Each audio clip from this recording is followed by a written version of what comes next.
con el tema, nosotros hasta el momento vimos eh, eh, algunos acercamientos de cómo usted puede consolidar o cómo puede consolidar, cómo puede sintetizar todos esos resultados obtenidos a través de las técnicas de recogida de datos, de recolección de datos bajo el enfoque cualitativo o cuantitativo. Nosotros vamos a ver ahora algunas recomendaciones para la redacción del documento. Es importante saber, por ejemplo, porque esto no lo tenemos aquí escrito, que cuando nosotros vamos a presentar el resumen, porque ustedes tienen que hacer un resumen ejecutivo, los que ya han observado el protocolo o sobre la presentación del documento final, ustedes tienen que presentar en su trabajo final, no en este, porque en este yo solo le estoy pidiendo 2 capítulos, ustedes tienen que presentar un resumen ejecutivo que debe redactarse estamos hablando de los tiempos verbales, se tiene que redactar en pasado. La introducción, los fundamentos y el marco teórico se redactan en presente, ya que son aspectos que son válidos hasta el momento y que mantienen vigencia en el tiempo. Y en la parte de los aspectos metodológicos y los procedimientos, que esto está en el capítulo 3, esto tiene que ser en pasado, porque en este momento nosotros ya del que estamos presentando la investigación, nosotros lo hemos ejecutado, o sea que se pone en pasado. Cuando estamos en el protocolo de investigación, es decir, o nuestro proyecto, cuando estamos haciendo nuestra propuesta, entonces uno lo coloca en futuro, para hacer, o sea, hablando en futuro, pero como ya estamos presentando nuestro trabajo, tiene que ser en pasado. Se aplicó una muestra, no sé qué, o los instrumentos de recolección de datos, llámese cuestionario para la entrevista, fue aplicado a ta. Entonces se escribe en pasado. Y los resultados, o sea, las conclusiones, se escriben en pasado también. Entonces, nosotros tenemos que tener cuidado en este uso de los tiempos verbales. En la redacción del documento vamos a hacer algunas recomendaciones. Todo esto ustedes lo van a tener porque yo también les voy a mandar el PowerPoint, o sea, o el PDF para que ustedes tengan el material escrito. Mire, tenemos que evitar el estilo literario, pero sin perder la riqueza del uso de nuestra lengua. Por ejemplo, ustedes, los profesionales del derecho, hacen mucho uso de estilo literario, hacen mucho uso de eufemismos a la hora de hablar, o sea, son muy buenos hablando y escribiendo, pero acá nosotros tenemos que ser más concisos, más precisos a la hora de redactar. Por ejemplo, el léxico debe ser simple y ajustado, la palabra exacta, el término oportuno, la terminología totalmente científica, eh, evitar frases excesivamente largas. Por ejemplo, yo he observado, quizás ustedes cuando los que han recibido observaciones de parte mía, quizás no lo han visto, quizás eso lo haga el profesor de español cuando les revise, que ustedes escriben y narran párrafos muy largos. En esto tenemos que tratar de hacer párrafos cortos que tengan entre 5 y 7 líneas y que las frases no sean tan largas. Frases, por ejemplo, una frase de 20 palabras logra hasta el 90% de la comprensión del lector. Entonces lo que hace es que cuando tenemos un escrito muy largo, perdemos en esencia lo que está expresándose. Entonces es mejor segmentarlas y hacer uso de conectores semánticos que me permitan hacer la relación entre uno y otro. Yo sé, de repente puede ser que lo que viene es un párrafo seguido, pero tratemos de segmentarlos para que sea más ligera la lectura. Las clasificaciones expuestas claramente en esquemas primero y en redacción después. Es decir, yo puedo hacer, por ejemplo, algún, una figura, la pongo primero o al lado y hablo de ella, pero si de repente la pongo por debajo tengo que hacer alusión a la figura, o si la pongo a un lado la tengo que hacer alusión a la figura. Si la llevo a anexo tengo que hacer a la figura donde está ubicada. Eh, También cuando hacemos las categorizaciones o los rotulados, o vamos a suponer los títulos, subtítulos, es bueno trabajar con títulos, subtítulos cuando la temática así lo requiera. Evitar adjetivos valorativos a la hora de hacer nuestras apreciaciones. Las apreciaciones en este caso deben ser producto de criterios científicos. No podemos apreciar en forma subjetiva. Los asuntos valorativos tenemos que hacerlo de una manera más científica. Por ejemplo, eh, yo quiera decir, eh, ay, bueno, ahorita no tengo una idea, pero supongamos que yo quiera decir la solemne Carta Magna, ¿no? Yo tendría que colocar, ¿no?, la Carta Magna o no decir nuestra, la Constitución de la República. Entonces eso de solemne como que no, porque no es para un discurso científico. Quizás usted lo puede utilizar en un discurso público o para efectos de algún escrito donde usted necesite hacer algún tipo de valoración o crear una impresión en un público, pero cuando trabajamos artículos científicos o investigación científica tenemos que ser más pragmáticos. Por ejemplo, el uso de eufemismos cuando trabajamos nuestra redacción. Si yo estoy en un estilo literario, o sea, yo estoy escribiendo un artículo literario, es diferente a hacer un artículo científico. Por ejemplo, se usa mucho la edad dorada o la edad de oro, ¿no? Para referirnos a la tercera edad. Entonces, o las personas de un grupo etario. Entonces tenemos que decir las personas mayores de tantos años, o nosotros decimos, por ejemplo, el descanso obligatorio. El descanso obligatorio es la jubilación, ¿no? O la pensión, no es otra cosa. Entonces nosotros a veces usamos este tipo de frases a la hora de escribir y tenemos que ser más pragmáticos, más científicos, más críticos cuando se trata de una investigación de corte académica o una investigación para efectos de un proyecto acá, profesional. Ya para otras esferas, otros públicos, podemos usar nuestros estilos literarios donde queremos impactar, discurso donde queremos impactar. Tenga en cuenta que la puntuación es la respiración de la frase. Entonces, es importante tener la puntuación claramente cuando es punto y seguido, cuando es punto y aparte. Cuando nosotros queremos, de repente queremos hacer el señalamiento de una recapitulación de asuntos y no la queremos poner en todo el párrafo, entonces nosotros ponemos ítems o ponemos rayitas para esto, colocarlo, esto y así entonces hace más fluida la lectura. No podemos utilizar, o sea, no podemos utilizar el nosotros, nuestro país, ¿no? Tenemos que hablar en tercera persona o el impersonal. Nuestra constitución, nuestra ley, la ley panameña o la legislación de la República de Panamá en materia del país en materia tal cosa. No podemos usar el nuestro o mi, eso no lo podemos hacer. Tenemos que utilizar otros estilos de redacción para referirnos a terceras personas o de manera neutra o impersonal. Ser justos con las citas de otros autores, ni exceso ni defecto. Hay algunos estudiantes que me han preguntado cuántas citas, las que usted necesite, pero que no exceda el documento, porque entonces usted va a tener eh, cada párrafo o cada línea una cita, no, es el donde usted necesite citar porque realmente necesita fortalecer teóricamente lo que se está planteando o la experiencia empírica de otros al respecto. Entonces tiene que tratar de dosificar bien estos aspectos.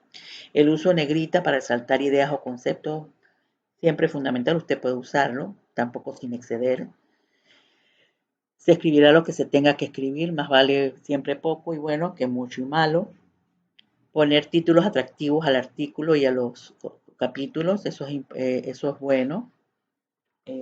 Como les decía, a veces colocamos, como les decía, esto de eh, marco normativo. Nosotros podemos poner así marco normativo, pero también podríamos poner, eh, por ejemplo, aspectos legales o normativos con alcance a tal cosa. Entonces lo ponemos en subtítulo o colocamos subtítulos eh, que hagan referencia a, por ejemplo, las categorizaciones que vamos a utilizar en los resultados.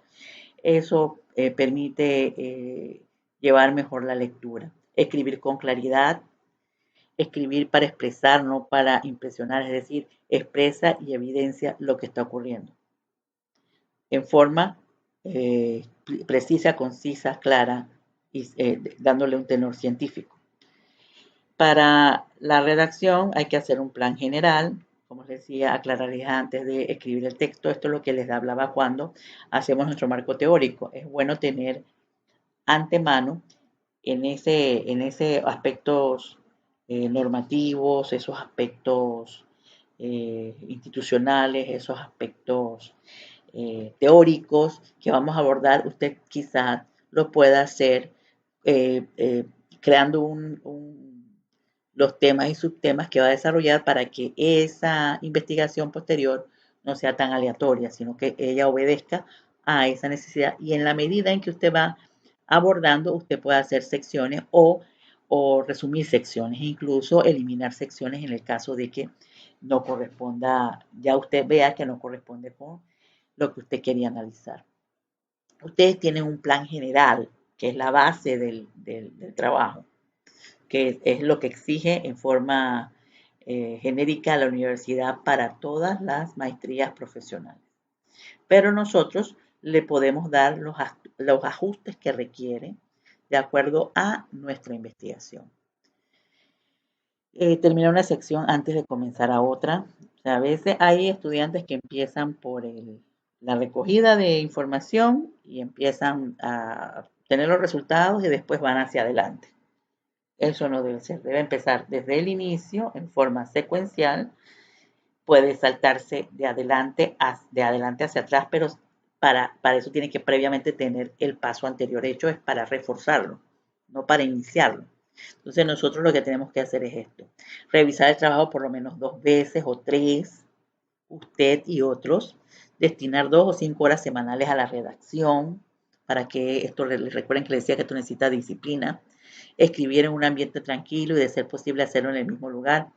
Bueno, esto, lastimosamente ahora estamos en época de cuarentena, pero esperemos que cuando tengamos que terminar la universidad y eso llegue así, nosotros ya hemos salvado esta situación, porque un lugar idóneo es la biblioteca. Usted va a la biblioteca un sábado temprano, esa biblioteca de la Universidad Latina es muy rica para trabajar, lo único que tiene que llevar un abriguito, pero usted puede alquilar un cubículo, o sea, o separar un cubículo y esto, o sentarse en una de esas mesas y usted se le va el día y no se da cuenta porque las condiciones son muy agradables y usted también puede utilizar los libros que están allí. Es un ambiente adecuado para trabajar. Lo aísla de su casa y de sus condiciones distractoras para poder terminar. Y usted sabe que va a dedicar, por ejemplo, 2 horas a la semana, 1 hora a la semana a eso, en ese lugar o más.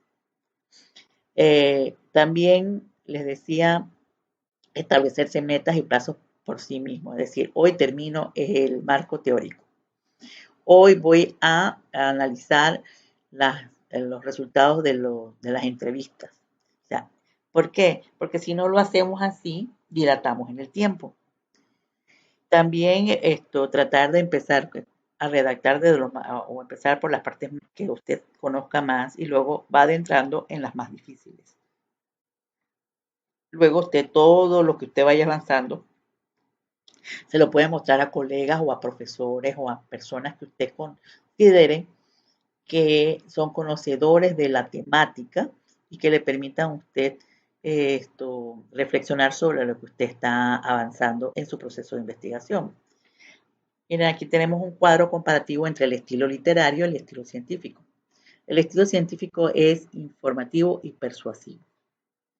O sea, cuando digo persuasivo es que usted tiene que reconocer que esa es una realidad porque usted se la está colocando de una manera concreta, bastante clara y sencilla, con argumentos que no generan debate con respecto a su aceptación. El estilo literario debe ser entretenido y creativo. Una novela, un cuento, un ensayo literario, que hay ensayo científico, un ensayo literario, esto deben ser una fábula, son de estilo literario. El científico es racional, el literario es emotivo, el estilo científico es objetivo, el literario es subjetivo, el estilo científico es impersonal, desinteresado, aquí en el estilo literario es personal e interesado. El científico sacrifica la originalidad por la extensión concisa y clara de los datos. El literario nos permite en originalidad de estilo, ironía, humor, exageración, entusiasmo. Con el científico nosotros comunicamos lo concreto. En el literario comunicamos lo abstracto, es decir, lo simbólico, lo holístico. La parte científica descubre una realidad vivida y el literario crea una realidad no vivida. En el estilo científico presenta información comprobable. En el estilo inventa hechos y situaciones o las simula. En el científico muestra y ocasionalmente demuestra. Y en el literario describe, sugiere e insinúa. El científico está libre de pomposidad o por ejemplo, de un vocabulario esto, donde nosotros hacemos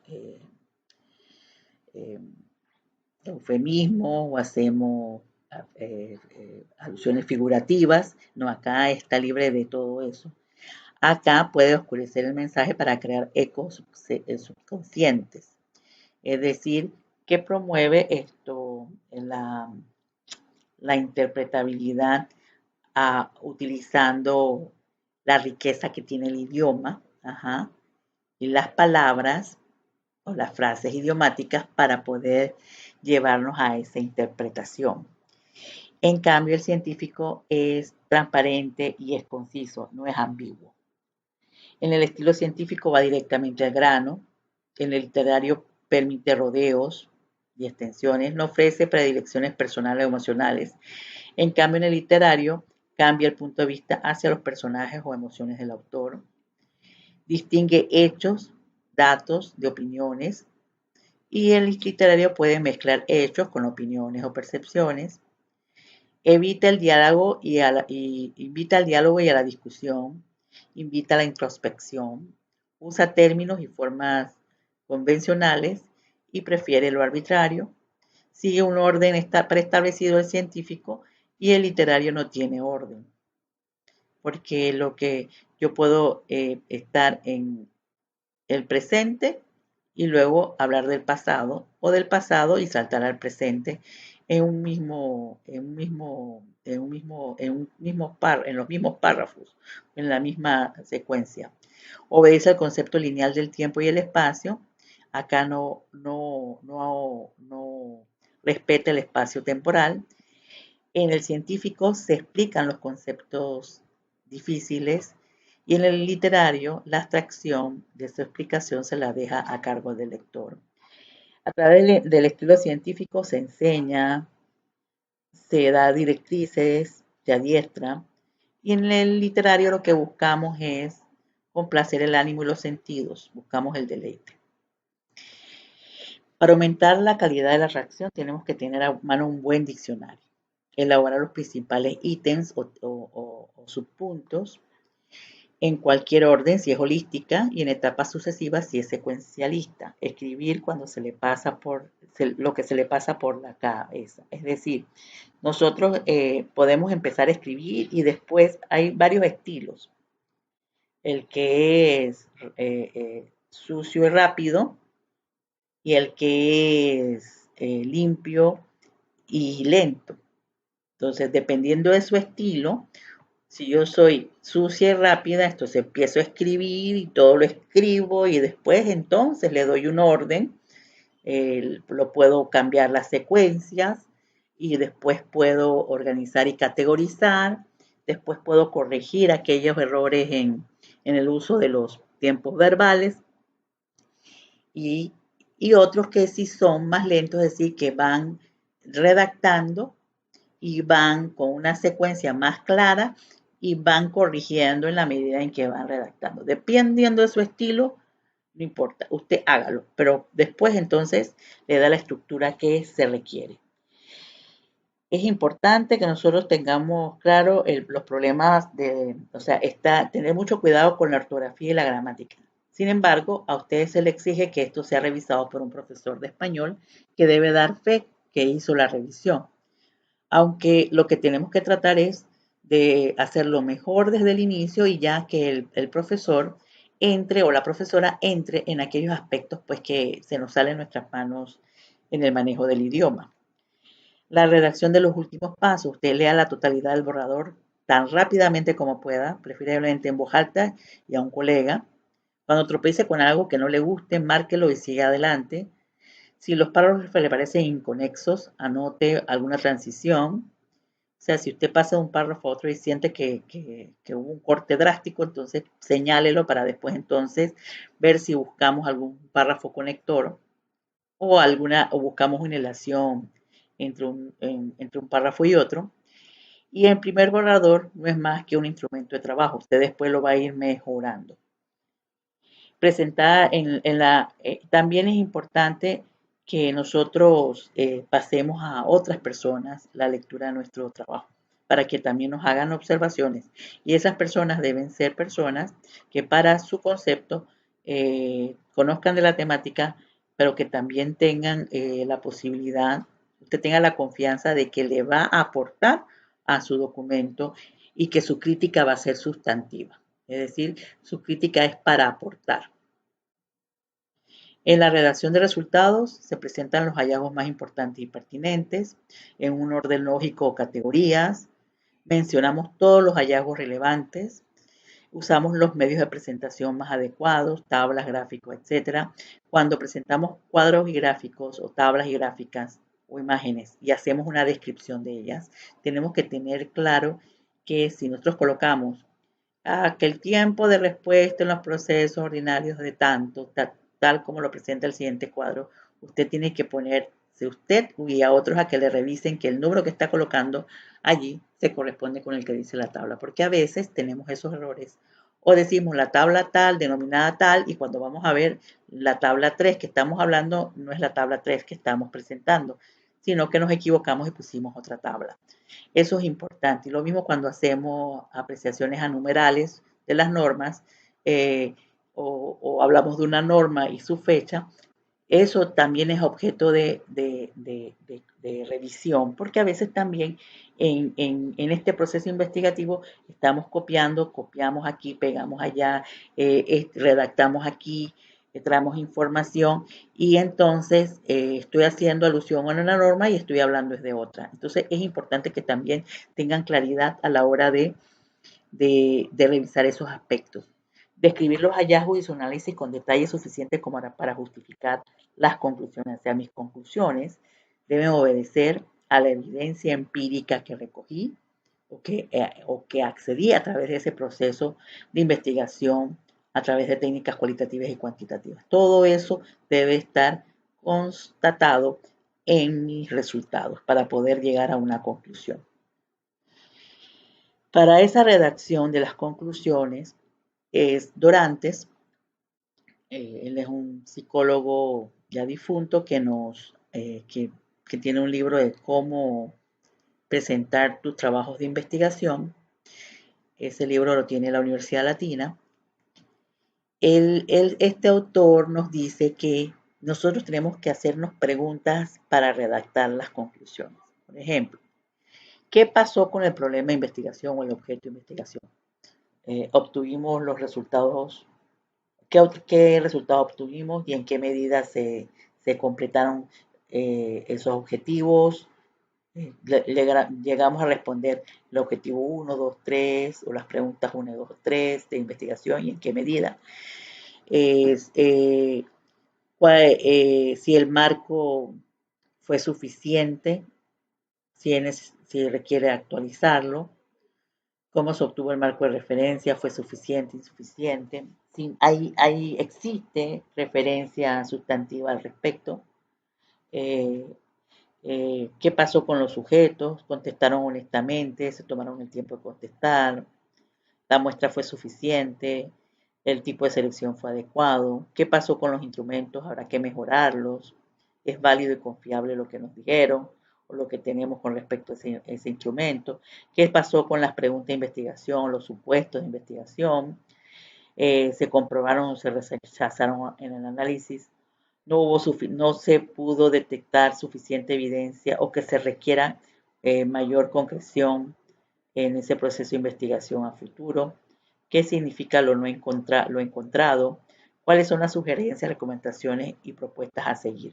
Esto tenemos que preguntarnos y reflexionar sobre esto. Las conclusiones se estructuran a través de los resultados más significativos, es decir, se enuncian los indicadores o estadísticas o resultados obtenidos en ese proceso también de análisis cualitativo, qué es lo más relevante y su impacto en el problema de investigación. Una conclusión podría ser un hallazgo de interés que puede, a modo de recomendación, ser planteada para ser sometido por un estudio posterior. Es decir, encontré algo que no estaba investigando. Si logré profundizarlo, puedo concretar, pero si no, simplemente hago la observación y, y me acerco a lo que posiblemente puedo generar ese hallazgo, pero lo dejo de manera de una proposición para que esto sea ampliado posteriormente por otros en una investigación. Por ejemplo, en una investigación la que les hablaba sobre se llamaba Mujer, Prisión y Drogas. Ella es un estudio sociojurídico sobre la administración de la pena en casos de droga diferenciados por género y también diferenciados por algunos tipos penales. Esto emergió de unas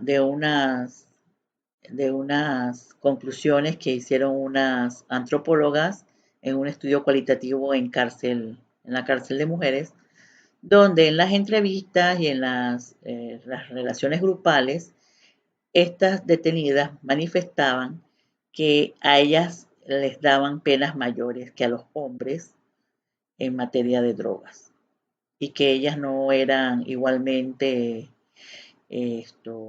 juzgadas que los hombres a la hora de administrar la pena. Entonces, eso lo decían.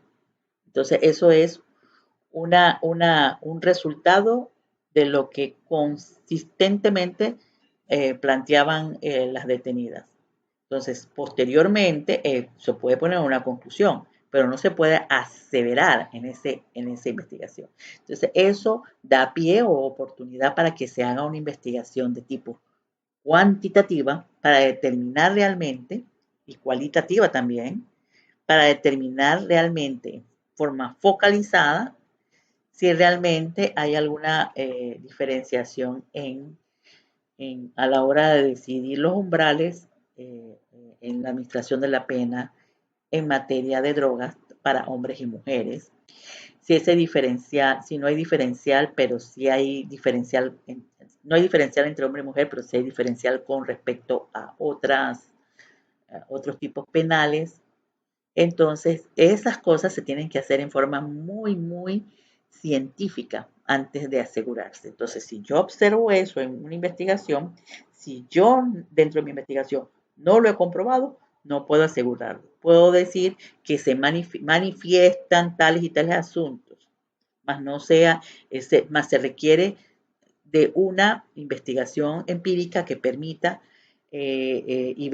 o evidenciar si es real o no esta aseveración. Entonces, o esta percepción. Entonces nosotros no podemos asegurarlo, pero podríamos decirlo a modo de una conclusión, pero dándole cuenta de que es un hallazgo, no comprobado, es un hallazgo, una evidencia, pero que no tenemos la realidad, porque es repetitivamente manifestado, pero que no ha sido objeto de indagación científica. Y después se puede recomendar que se haga el estudio más profundo.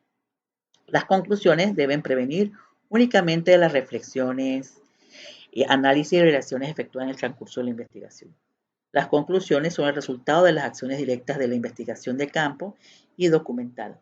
Las recomendaciones deben realizarse en función de mejorar alguna situación particular observada en la investigación y fundamentarse en los indicadores que señalan la intensidad y sentido que tomaron los factores interactuantes. Estos indicadores, ya sean numéricos o indicadores cualitativos, es decir, los elementos que encontramos dentro de esa parte documental u observacional en nuestro proceso de investigación. También se puede recomendar mejoras a las fuentes de información, particularmente a registros administrativos o registros estadísticos, a, a las mismas fuentes directas, que en la mayoría de los casos impiden el levantamiento de variables de interés o crean sesgos en los análisis. En la redacción de análisis y conclusiones también es importante examinar e interpretar los resultados en función de su evidencia y sus limitaciones, determinar la relación de coherencia o contradicción entre los datos presentados, señalar similitudes y diferencias entre los resultados, destacar las consecuencias teóricas de los resultados, así como destacar las consecuencias prácticas de los resultados. Las conclusiones y recomendaciones se estructuran a través de los resultados más significativos, lo habíamos dicho, sus indicadores, también el impacto dentro del problema de estudio. Las conclusiones deben ser el hallazgo de interés, que podrían ser sometidos a estudios posterior, ya mencionado. Las conclusiones deben guardar relación con los objetivos específicos y también y de algunos resultados. No deben concluir con apreciaciones personales, hechos o causas que se sospecha motivaron resultados significativos que no haya comprobado en el proceso de investigación, como lo habíamos dicho anteriormente. Y las conclusiones deben proceder únicamente de las reflexiones, análisis y deliberaciones efectuadas en el transcurso de la investigación, porque son el resultado de las acciones directas de la investigación de campo y documental. Las recomendaciones deben realizarse en función de mejorar alguna situación particular observada. También deben recomendar modificaciones, como les decíamos, a la fuente de interés, al proceso de levantamiento. Si una de nuestras conclusiones también, esto ya está, y algunas guías finales, el lenguaje debe ser claro, evitar frases largas, no más de 25 palabras y estructuraciones complejas, cuidado con las preposiciones y enlaces, manejar diccionarios generales, sinónimos, antónimos. Cuando trabajamos con sinónimos, que el sinónimo realmente que estamos escogiendo guarde sentido con lo que nosotros queremos reemplazar para no tener cacofonía a la hora de escribir algunas palabras repetitivas, los signos de puntuación importantes, sencillez en el uso de signos tipológicos, tipográficos. Lo más difícil es empezar a redactar. La redacción debe ser coherente. Conclusiones e introducción se redactan al final, deben ser claras y con contenido, porque son las partes que más se leen. Es decir, las conclusiones y la introducción, incluso el resumen ejecutivo, deben ser lo más concisos, precisos y también tener un atractivo científico para que incite a la lectura del trabajo completo. Cuidar los detalles de cuadros y gráficas, lo que les hablaba de dónde lo colocamos cuando hacemos alusión a un cuadro, una gráfica, que lo que estamos escribiendo corresponda a ese cuadro, esa gráfica o esa imagen. Los anexos para incluir materiales que no interrumpan el discurso principal del informe, es decir, pues, supongamos que usted hace una investigación que le generaron, supongamos, 25 cuadros, 30 cuadros, entonces quizás, y son muy grandes, quizás lo que se podría recomendar es que se coloquen al final de la investigación en anexo, guardándole la numeración de las tablas o los cuadros, hacer descripción del cuadro tal en anexo o traer síntesis de esos cuadros a los resultados y hacer mención de su ubicación en los anexos. Nunca podemos colocar en anexos asuntos que no han sido mencionados en el proceso de investigación. Por ejemplo, tengo estudiantes que colocan imágenes, colocan, por ejemplo, la primera página de una ley, pero esa ley no fue mencionada en el texto. Entonces, ponen una tabla y esa tabla no fue utilizada en el texto dentro del documento, entonces no vale la pena colocarla. Solamente en anexo va aquello que tiene relación con el contenido. Y en el anexo también, en el trabajo de ustedes, debe estar contemplado el, el se les pide que el profesor de español que les revise el trabajo final aporte una copia de su cédula, una copia de su título y la nota de certificación que realizó el trabajo de los autores tales y tales de ustedes. Eso va en las últimas 3 páginas del documento. Se pone en anexo.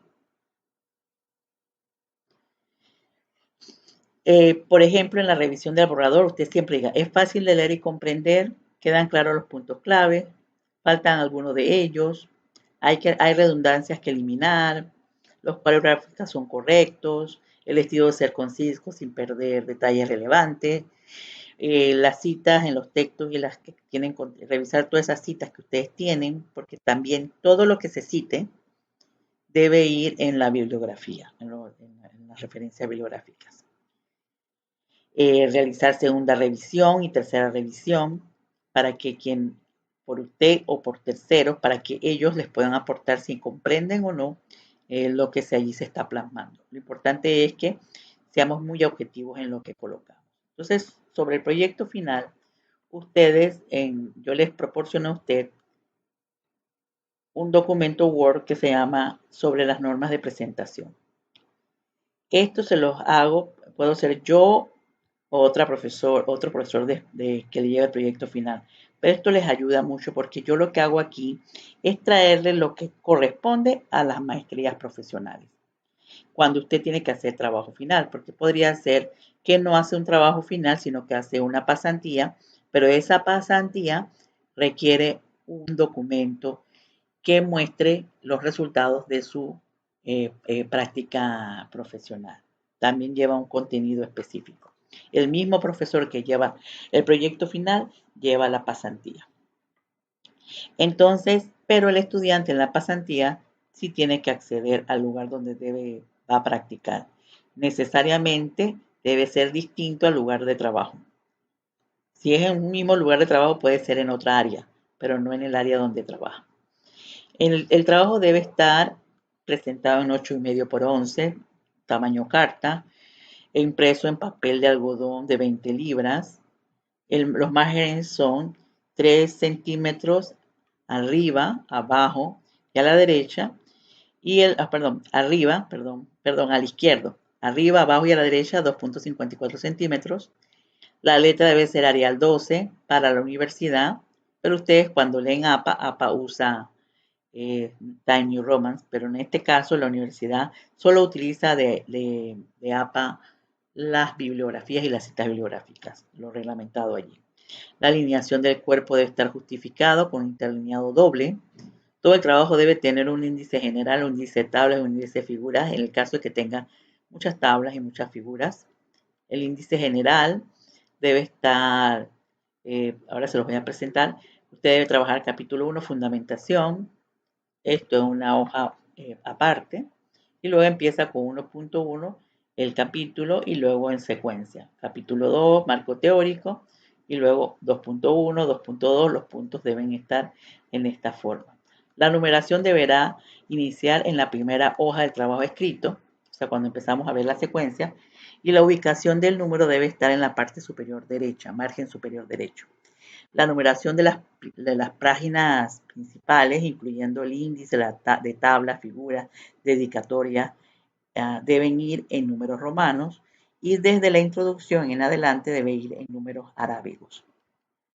Las citas bibliográficas deben ir en formato APA y esas citas deben ser parte de las referencias bibliográficas. Es decir, si usted ha hecho, por ejemplo, 17, 20 citas, supongamos, esos autores deben ir en las referencias bibliográficas, o sea, en la bibliografía.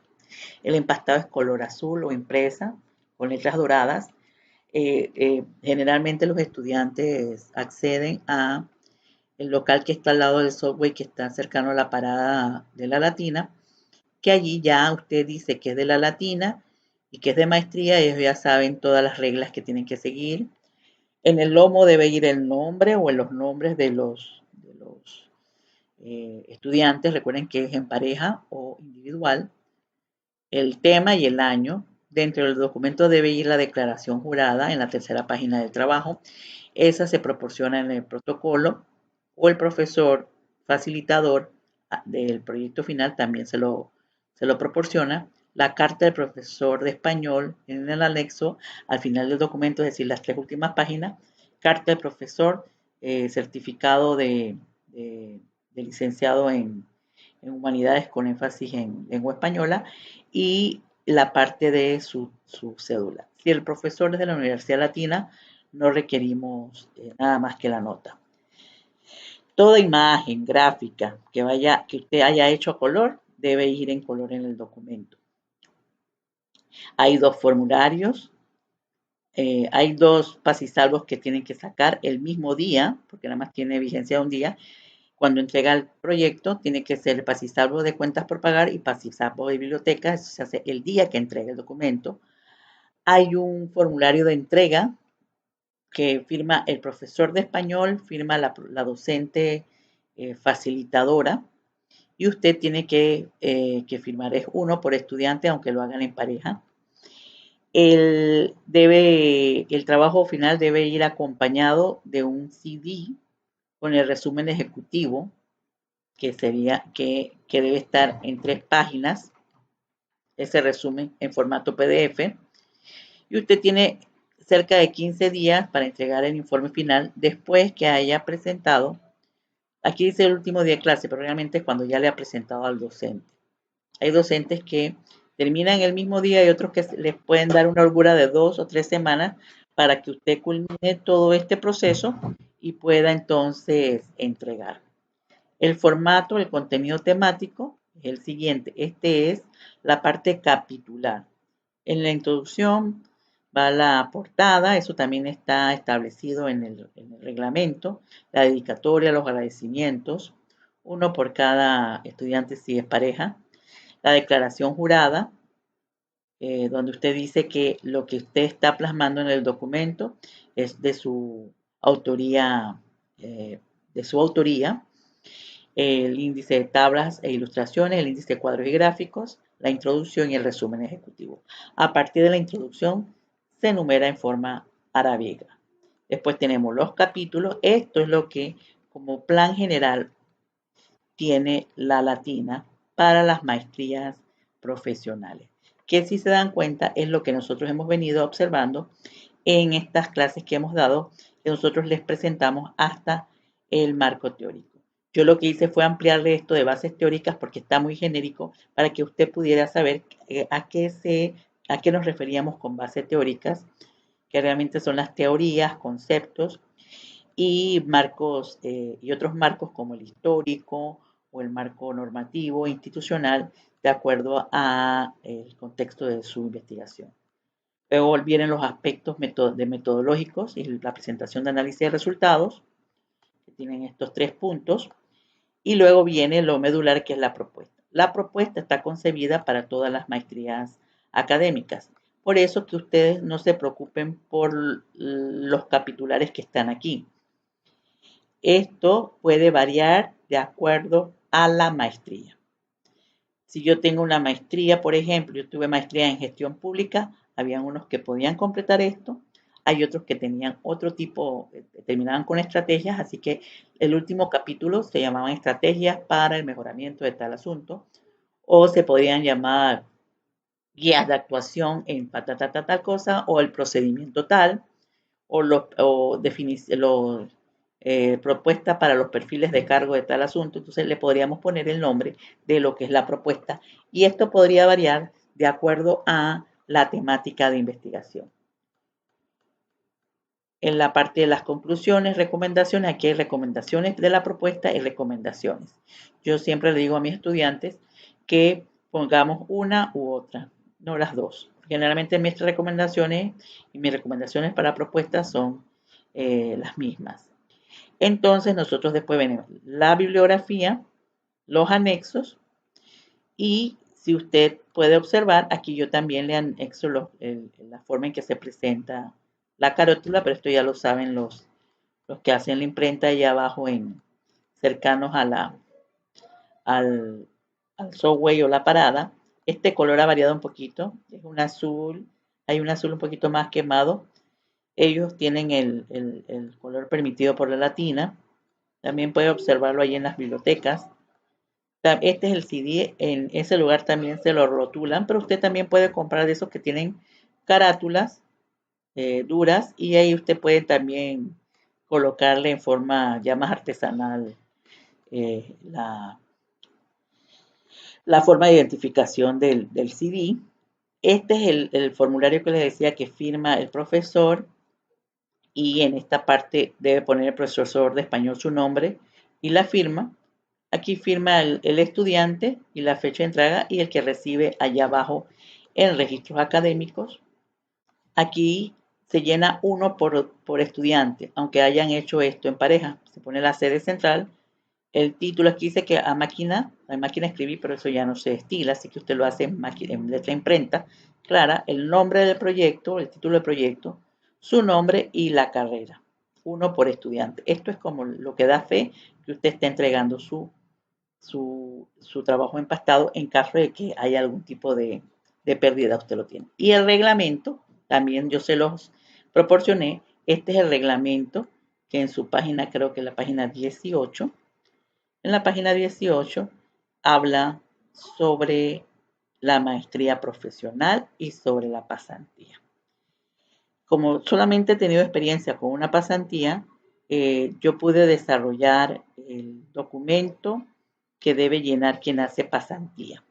O sea, porque el que hace pasantía no simplemente hace una práctica, también tiene que hacer unas recomendaciones de mejora a la empresa o la organización o la actividad productiva donde practicó. La forma de salida de la maestría profesional es un proyecto de graduación o una pasantía, nacional o internacional. En este caso, la que llevé fue nacional. Y aquí les dan algunos lineamientos a seguir. Esto usted lo tiene, que esto que está aquí es lo mismo que yo les acabo de mostrar, pero tiene una síntesis de lo que usted necesita conocer con respecto a su trabajo final. Esto también usted lo tiene a su disposición porque yo se los envié inicialmente y están también en Latin Learning Site. También usted la puede entrar en internet. Usted pone reglamento para la presentación de proyectos de graduación, Universidad Latina, y él sale en internet. Con esto les doy fin a lo que es la clase de metodología de la investigación.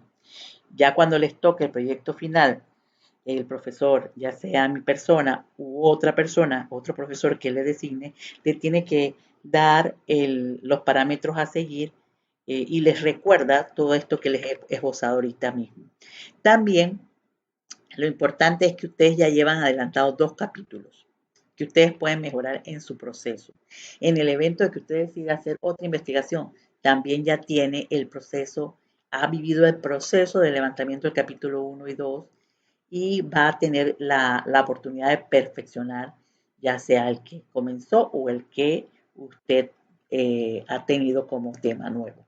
Yo he tenido en varias oportunidades estudiantes que mantienen su tema y lo continúan en el proceso final, de proyecto final, y otros que, mire, profesora, yo en esta maestría vi este tema, yo quiero cambiarlo, y lo han hecho y han culminado en forma satisfactoria.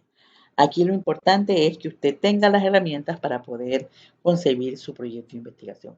Y ya a modo de despedida, para mí, recuerden que me van a poder seguir llamando, escribiendo, consultando. Tengan en mí una persona que los puede apoyar en la medida de mis posibilidades y de mis conocimientos cuando requieran algún tipo de orientación, un proceso de investigación o de acceder a una fuente específica de información. Si no lo sé en su momento, yo le digo que me espere un poco y yo les investigo. Lo que sí le puedo dar es que siempre trato de cumplir con mis estudiantes porque uno no deja de tener ese vínculo aunque termine un curso. Y sobre todo, soy pues una facilitadora para ustedes, pero ustedes también han sido un facilitador para mí, porque en este proceso también he aprendido mucho. Esta interacción a través de estas tecnologías también, no crean, a mí también me ha costado, pero siempre se aprende de todo. Todo es oportunidad de aprendizaje y de entendimiento. Y parto o termino con estas tres frases que me gustan. La humildad no pasa por ser sumiso, callar y obedecer, sino se trata de saber escuchar, aprender, respetar y sobre todo ayudar en lo que sea posible. Donde hay soberbia, allí habrá ignorancia, mas donde hay humildad habrá sabiduría. Y esto lo dijo Salomón. Y Isaac Newton señaló en su momento, lo que sabemos es una gota de agua y lo que ignoramos es el océano. En ese sentido, nosotros en este proceso profesional, en este proceso incluso en nuestra vida personal, profesional, académica, tenemos que tener el concepto de respeto y de humildad. El respeto en sí mismo, para sí mismo, o sea, respetarnos a nosotros mismos y la humildad de reconocer o de sabernos conocer, ese autoconocimiento y esa autoconciencia de cuáles son nuestras limitaciones y cuáles son realmente nuestras posibilidades. Si esas limitaciones nosotros las podemos, con tarea dura, disciplina, podemos mejorarla. También la humildad de reconocer si hay otra persona a la que podemos acceder, que nos puede dar algún tipo de guía y conocimiento, porque de todas las personas nosotros aprendemos. La vida es un constante aprendizaje. Los errores son fuente de aprendizaje y se vuelven sabiduría si nosotros lo transformamos en aprendizaje. Lo importante es que nosotros nos respetemos a nosotros mismos y con humildad podamos reconocer esto y podemos también en ese momento reconocer si nosotros estamos en lo correcto o no, porque esa humildad nos va a permitir en esa autoconciencia y en ese autoconocimiento poder reflexionar, decir, oye, sí, yo estoy errada en esto, voy a profundizar, voy a preguntar, voy a estar más clara. Y luego entonces mejorar. Y luego también podría reconocer en otro, porque ya me respeto a mí misma y tengo humildad, yo también puedo reconocer en otro si está en lo correcto o si ha fallado, fuera de toda condición subjetiva que tenga hacia el otro. Y yo puedo entonces accionar.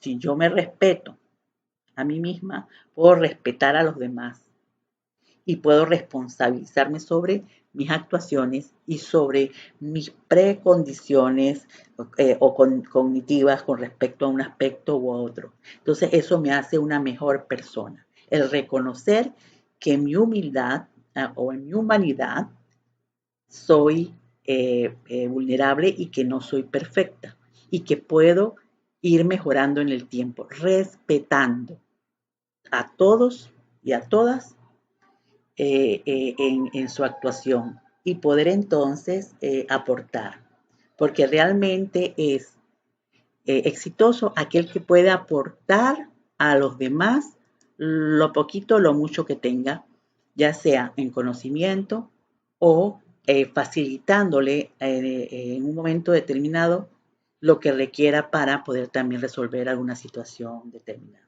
Entonces, para mí ha sido un placer estar con ustedes en este curso y recuerden, puertas abiertas, teléfonos abiertos, correos abiertos para cualquier consulta. Y hasta luego.